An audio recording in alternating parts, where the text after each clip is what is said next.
द्वितीय अध्याय। देवताओं के तेज से देवी का प्रादुर्भाव हुआ और महिषासुर की सेना का वध। ओम मध्यम चरित्र विष्णु ऋषि महालक्ष्मी देवता उनसिक छंद शाकंभरी शक्ति दुर्गा बीज वायु तत्व और आयुर्वेद स्वरूप है। श्री महालक्ष्मी की प्रसन्नता के लिए मध्यम चरित्र के पाठ इसका विनियोग है। मैं कमल के आसन पर बैठी हुई प्रशंसा मुख वाली महिषासुर मर्दनी भगवती महालक्ष्मी का भजन करता हूँ, जो अपने हाथ में अक्षमाला फरसा गदा बाण वज्र पद धनुष कुंडल का दंड शक्ति सखंड ढाल शंख घंटा मधुपात्र शूल पास और चक्र धारण करती है। ऋषि कहते हैं, पूर्व काल में देवताओं और असुरों में पूरे 100 वर्षों तक घोर संग्राम हुआ था, जिसमें असुर का स्वामी महिषासुर था और देवताओं के नायक इंद्र थे। उस युद्ध में देवताओं की सेना महाबली असुर से परास्त हो गए। संपूर्ण देवताओं को जीतकर महिषासुर इंद्र बन बैठा था। तब पराजित देवता प्रजापति ब्रह्मा जी को आगे करके उस स्थान पर गए जहां भगवान शंकर और विष्णु विराजमान थे। देवताओं ने महिषासुर के पराक्रम तथा अपनी पराजय का यथावर्त वृतांत उन दोनों देवेश्वरों से विस्तार पूर्वक कह सुनाया। वे बोले, भगवान महिषासुर सूर्य इंद्र आदि वायु चंद्रमा यम वरुण तथा अन्य देवताओं के भी अधिकार छीनकर स्वयं ही सबका अधिष्ठात्र बन बैठा है। उस दुरात्मा महिषासुर ने समस्त देवताओं को स्वर्ग से निकाल दिया है। अब वे मनुष्यों की भांति पृथ्वी पर विचरते हैं। दैत्यों की यह सारी करतूत हमने आपसे कह सुनाई। अब हम आपकी ही शरण में आए हैं, उसके वध का उपाय सोचिए।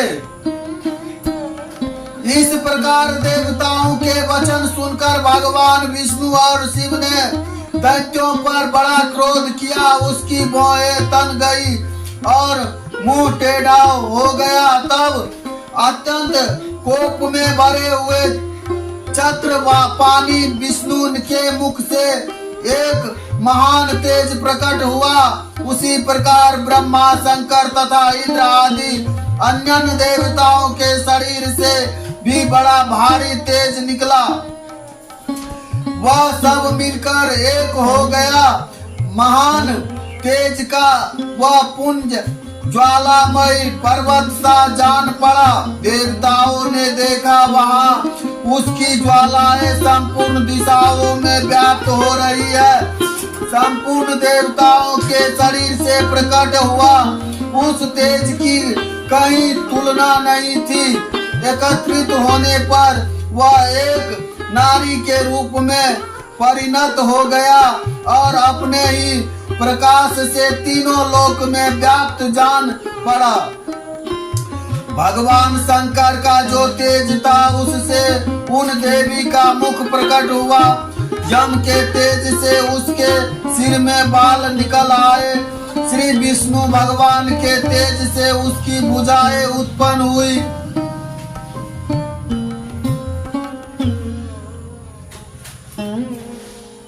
चंद्रमा के तेज से दोनों स्थानों का, इंद्र के तेज से मध्यम भाग कटकी प्रदेश का प्रादुर्भाव हुआ।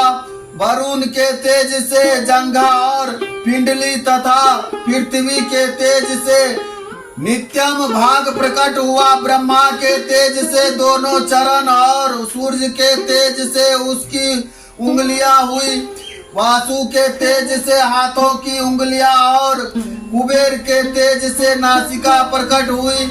उस तेज से देवी के दांत, प्रजापति के तेज से और तीनों नेत्र उनके तेज से प्रकट हुए। उसी भोहे के, संध्या के और कान वायु तेज से उत्पन्न हुए। इस प्रकार अन्य देवताओं के तेज से भी उस कल्याणमयी देवी का आविर्भाव हुआ। तदंतर समस्त देवताओं के तेज से, तेज पुंज से प्रकट हुए। देवी को देखकर महिषासुर के सताए हुए देवता बहुत प्रसन्न हुए। पिनाकधारी भगवान शंकर अपने शूल से शूल निकालकर उन्हें दिया। फिर भगवान विष्णु भी अपने चक्र से एक चक्र उत्पन्न करके भगवती को अर्पण किया।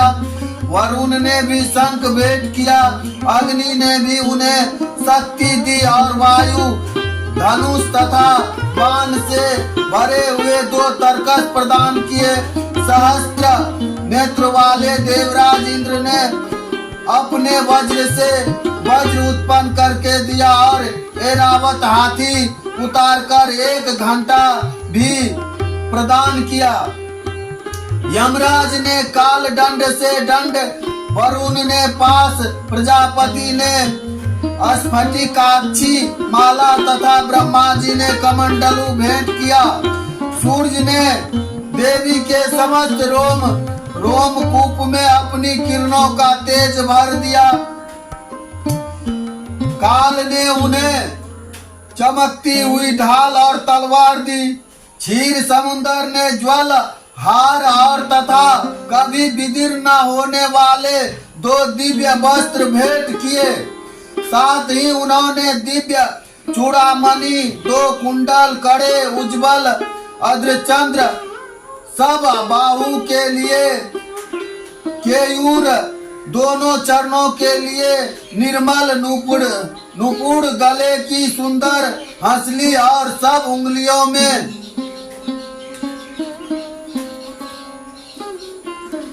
पहनने के लिए रत्नों की बनी हुई अंगूठियां भी दी। विश्वकर्मा ने उन्हें अत्यंत निर्मल फरसा भेंट किया। साथ ही अनेक प्रकार के अस्त्र और अवैध कवच दिए।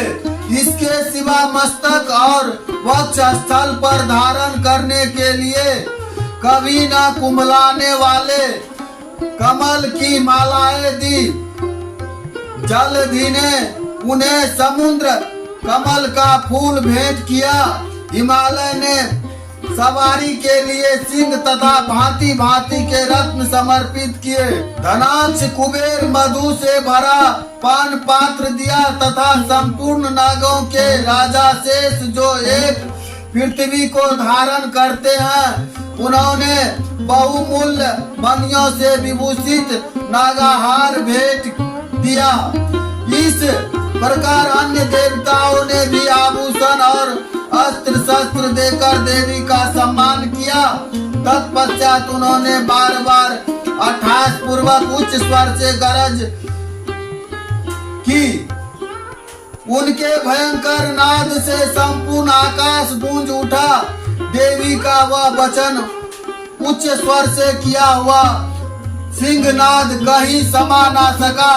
आकाश उसके सामने लघु प्रतीत होने लगा।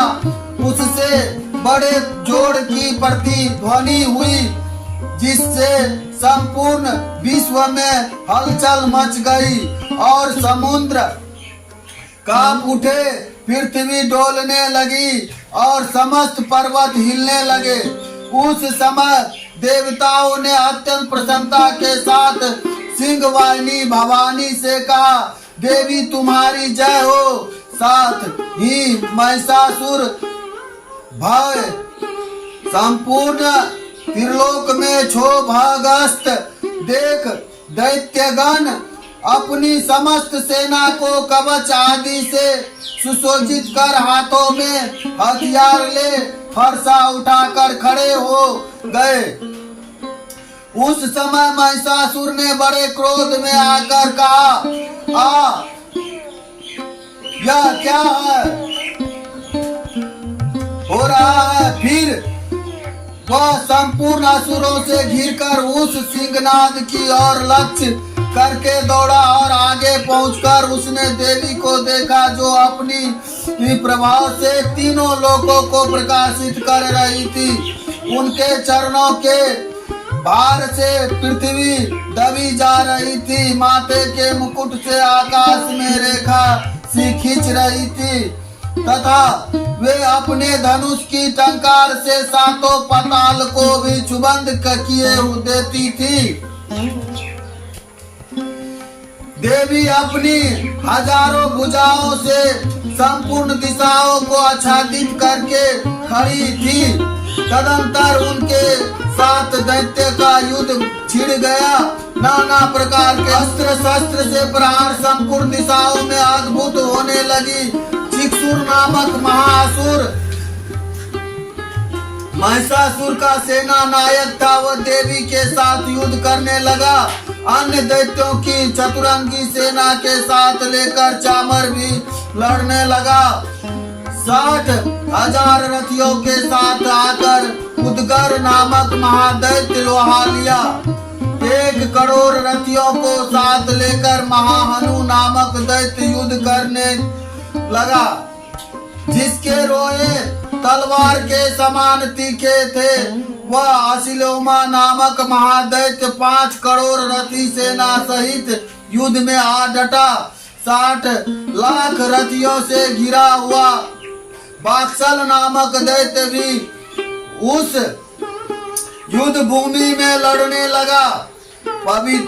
परिवारित नामक राक्षस हाथी सवार और घुड़सवार के अनेक दल तथा 1 करोड़ रथियों की सेना लेकर युद्ध में लड़ने लगा। बिडाल नामक दैत्य 5 अरब रथियों से घिरकर लोहा लेने लगा।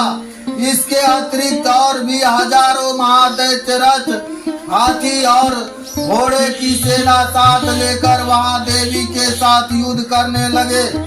स्वयं महिषासुर उस रणभूमि में कोटि कोटि सहस्त्र रथ, हाथी और घोड़े की सेना से घिरा हुआ खड़ा था।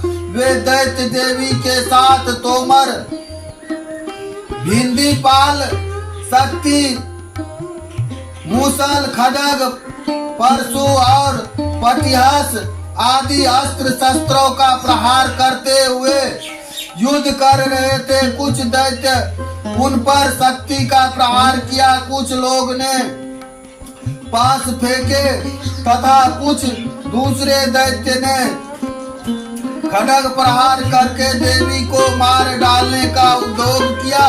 देवी ने भी क्रोध में भरकर खेल खेल में ही अपने अस्त्र शस्त्रों का वर्षा करके दैत्यों के वे समस्त अस्त्र शस्त्र काट डाले। उनके मुख पर परिश्रम या थकावट रचना मात्र ही चिन्ह नहीं था। देवता और ऋषि उनकी स्तुति करते थे और वे भगवती परमेश्वरी दैत्य के शरीर पर अस्त्र शस्त्र का वर्षा करती रही। देवी का वाहन भी क्रोध में भरकर गर्दन के बाल हिलाता हुआ असुर को सेना में इस प्रकार विचरने लगा, मानो मन में दावानल फैल रहा हो। रणभूमि में दैत्यों के साथ युद्ध करती हुई अंबिका देवी जितने ही निश्वास छोड़े हुए सभी सत्कार सैकड़ों हजारों गणों रूप प्रकट हो गए और परशु, भिंदी पाल, खड्ग तथा पटिहस आदि अस्त्रों द्वारा असुर का सामना करने लगे। देवी की शक्ति बढ़े हुए वे गण असुर का नाश करते हुए नगाड़ा और शंख आदि बाजे बजाने लगे।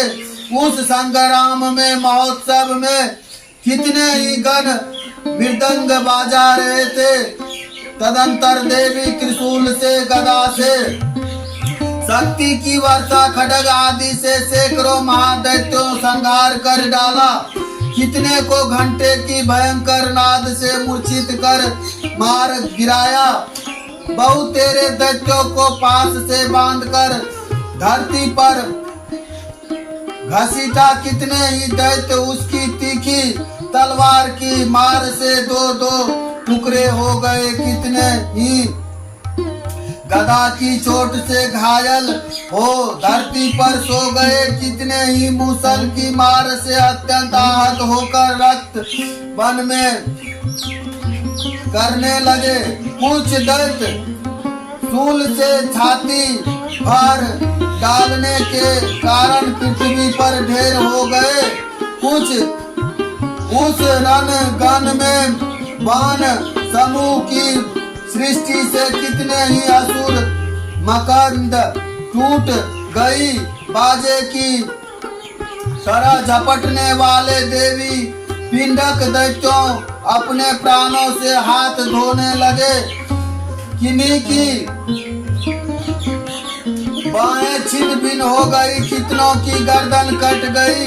कितने ही दैत्यों के मस्तक कटकर गिरने लगे। कुछ लोग के शरीर से मध्यम भाग में ही विलीन हो गए। कितने ही महादैत्य जांघें काट जाने से पृथ्वी पर गिर पड़े।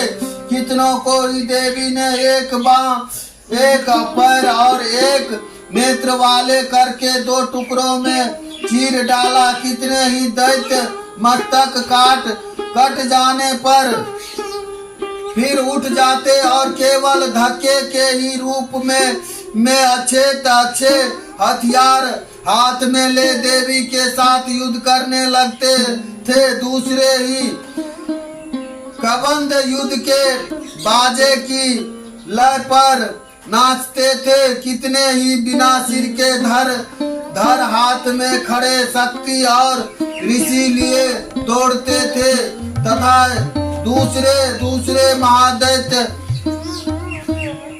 ठारो या कहते हुए देवी के युद्ध के लिए ललकारते हुए जहां वह घोर संग्राम हुआ वहां धरती देवी के गिराए हुए रथ हाथी घोड़े और असुर की लाशों से ऐसे पट गई थी कि वहां चलना फिरना असंभव हो गया था। दैत्यों के सेना हाथी घोड़े और असुर की शरीर से इतनी अधिक मात्रा रक्तपात हुआ था। थोड़ी ही देर में वहां खून की बड़ी बड़ी नदियां बहने लगी। जगदम्बा ने असुर की विशाल सेना को क्षण भर में नष्ट कर दिया। ठीक उसी तरह जैसे तृण और काठ के भारी ढेर को आग कुछ ही क्षण में भस्म कर देती है और वह सिंह भी गर्दन के बाल को हिलाता हुआ जोर जोर से गर्जना करता हुआ दैत्यों के शरीर से मानो उनके प्राण चुने लेता। वहां देवी के गण से भी उन महादैत्यों के साथ ऐसा युद्ध किया जिसने आकाश में खड़े हुए देवतागण उन पर बहुत संतुष्ट हुए और फूल बरसाने लगे। इस प्रकार श्री मार्कंडेय पुराण सावर्णिक मनमंत्र की कथा अंतर्गत देवी महात्मा महिषासुर की सेना वध नामक दूसरा अध्याय पूरा हुआ। जय माता दी।